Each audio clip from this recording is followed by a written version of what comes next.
We're now going to talk about American women artists of the 18th and early 19th centuries.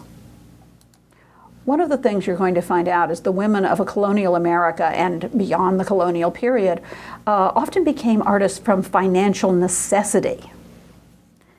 Now, the colonial women artists became artists of financial necessity. Now, this had a very important restriction.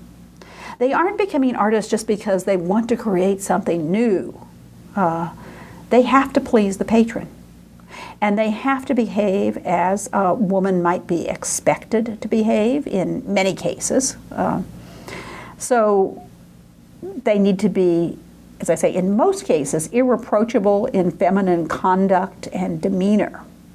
And they also often will be very conservative in their stylistic choices and in the subjects that they're painting.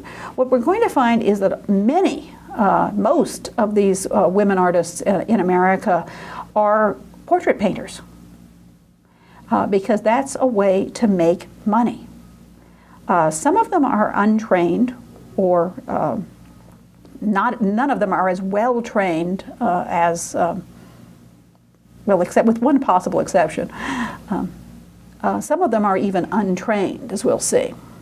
So I made a list here of Henrietta Johnson, Patricia Wright, Ellen and Rolinda Sharples, Jane Stuart, and Sarah Goodridge. And we're going to talk about three of these artists. But all of these were people who, because of financial necessity, became artists. In many cases, they were widows. And when your husband died, today, I'd say, well, the woman has to get a job, but it wasn't that easy. Women of middle class or above were not expected to work. There were no professions open to them. So they had to be very innovative. And in this case, what they would do is take an amateur accomplishment, which would be painting or artwork, and from that try to create a profession, a career. The first recorded American woman artist is Henrietta Johnston. You can see her dates from 1670 to 1728. She was the widow of a clergyman in Charleston. And when her husband died, she had no widow's pension. She had no way to support herself or her children. And so she turned to pastel portraits. So you could say, in a sense, following the lead of Rosalba Carrera, but of course she's not trained like this. She is someone who had an amateur accomplishment. One of the things you have to realize is that this is the Americas in the colonial period. And so the standards for artistic representation are not as high as they would be in Europe. So when we look at Henrietta Johnston, who had no training in anatomy, she did not have any professional training as an artist, but she turned, as we say, an amateur accomplishment into a professional career in order to support herself and her children. And she obviously pleased her patrons because the elite of Charleston society would have her do a pastel portrait. As you can see, the knowledge of anatomy is not as strong as you would find for a European artist. And this would be true of the male limners of the time, too. They did have some itinerant artists going around and doing portraits. And we often talk about their primitive qualities. And one thing they would sometimes do is do the body and then go somewhere and paint somebody's head on it. So the proportions were sometimes off. Now, Johnston is not doing that. She is painting these portraits, but as you can see here, we're looking at Henrietta Charlotte, I don't know how you pronounce her last name, Chastonnière, that the face is modeled, the body seems very slight in comparison to that. But there's a pleasant turn to the body. The coloring is attractive, and the people are being portrayed as very, very genteel. And this is a way that she could make a living. The first American female sculptor was named Patience Wright. And she has a rather interesting story. She was a sculptor in wax. And so she's essentially doing wax works. Wax, you think of the Wax Museum, and this was the kind of things that she was doing. She was also a very unique person. She was Quaker, and the Quakers were not supposed to bow to royalty, and they were supposed to use the familiar pronouns with everybody. There was not supposed to be this class distinction. So she's very outspoken, she's very eccentric. She called everybody thee and thou, and would do things like somebody would come in the room and she'd kiss them on the cheek, and she'd just be very Quaker and American, very usual. She went to England, and she became very, very popular with high society, possibly because they'd never really seen anything like this before. And so they, I guess, forgave her her eccentricities, or were just charmed by them, or saw them as perhaps the rougher American type. And the way she would work is she would have, of course, her wax, and she had a cushion. And if you see here, this is a portrait of her. We don't know who the artist is, but it's a portrait by an anonymous artist that's in the National Portrait Gallery in Washington, D.C. And you can see she's got this big cushion on her lap, and the cushion was what she would model on. So she would be, having people over and talking to them, and she would be modeling her wax and creating her sculpture. Now, one of the neat things about her is that she is reputedly a spy for the American Revolution. And so she's in England, she's at these soirees where some of the elite of English society are, and perhaps let a few things slip. And so she's supposed to have written out these dispatches and hidden them in her wax bus, which were then sent back to America. It's a wonderful story anyway. She supposedly was able to send some good intelligence back to the American revolutionaries. Unfortunately, most of her work does not survive. Only one of her large-scale works has survived, and that which we see here is the portrait of William Pitt.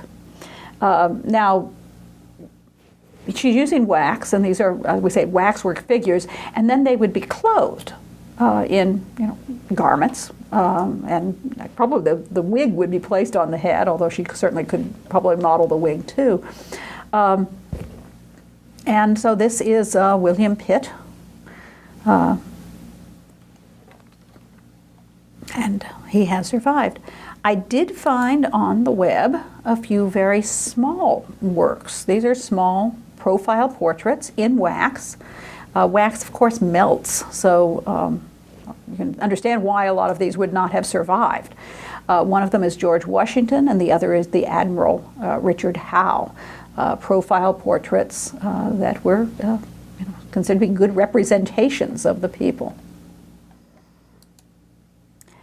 Jane Stuart has a kind of, in a way, sad story.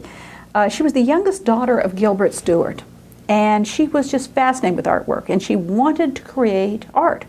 Now, her father, was probably the most famous American artist of the time, and he gave art lessons to other people, including other women, such as Sarah Goodrich. But of his own daughter, he said, she shouldn't be given art lessons, that if she were a true artist, she would just develop naturally. Well, we all know that's not true. you can have a lot of talent, but if you're not trained, you're limited in how far you can go. So she watched her father. She may have done some assisting, but when he died, she was only 16. The family was destitute. Stuart had left lots of debts. And although he was the premier, American painter, his debts outweighed his assets. And so Jane, once again, for economic reasons, became a professional painter in order to support herself, her mother, and her sisters. Well, the first thing that she's going to be doing, of course, is something that is very lucrative. And that is, she's got the Stuart name, and she's seen her father do his artwork. She has, presumably, his drawings. She's possibly even assisted him in some cases. And so she starts doing copies of her father's portraits of George Washington. And of course, Gilbert Stuart is the person who is most famous for portraying George Washington. Yes, the work is not as accomplished as her father, as you would expect. I mean, she's not really truly been trained. So here we see an example of Gilbert Stuart's George Washington with Washington, holding out his hand. Jane Stuart has changed the pose a little, but still a very formal pose. George Washington in a study with the drapery and columns in the background. Also, certainly one of the best sellers would be the portraits of George Washington following those. And as we said, Gilbert Stuart was very famous for painting Washington, and Jane could turn out lots of copies. Now today, if an artist turns out lots of copies, unless they're a printmaker, people sometimes look down on that. But remember, there were no photographs readily available. So that this was the way that people could have representations of their beloved father of their country. And it was certainly a lucrative thing to do. People would pay for these. She also did work, and I don't have a lot of examples of that. Some remind me very much of illustrations, and there's a softness about them. Now, I tried to take a photograph of this from the National Museum of Women in the Arts, which is Mary Magdalene in Penance. So it's a very traditional subject. It is in an oval shape, and as you can see, my photographs, even though I tried to adjust the color on them, the lighting and the film just didn't work, and they come out very gold and way too dark. There is tenebroso in this. The figure is lit, and there's a dark and shadowy background. So the small image here is from the museum website, and you can see the garment is actually blue. I don't know if you can make that down in the detail. At the bottom, there is a skull, and of course, this is an image of Mary Magdalene after the resurrection and ascension, and her legend is that she goes out into the wilderness and does penance for her sinful life. And so the skull shows that she is meditating on death and mortality. The pose is you say it's a traditional pose, but it does give you some action, even though she's doing this bust length. She's got the head tipped to one side, the hands that are wringing, coming in another direction, sort of a balance of diagonal movement. So it works. I also found this on the web. I was looking for Jane Stuart pictures, and it wasn't very easy. But this is a portrait, and this one shows, I would say, a great deal of accomplishment. So we can assume that as she developed as an artist, she was able to do more original work and more accomplished work. So this is actually from the 1850s.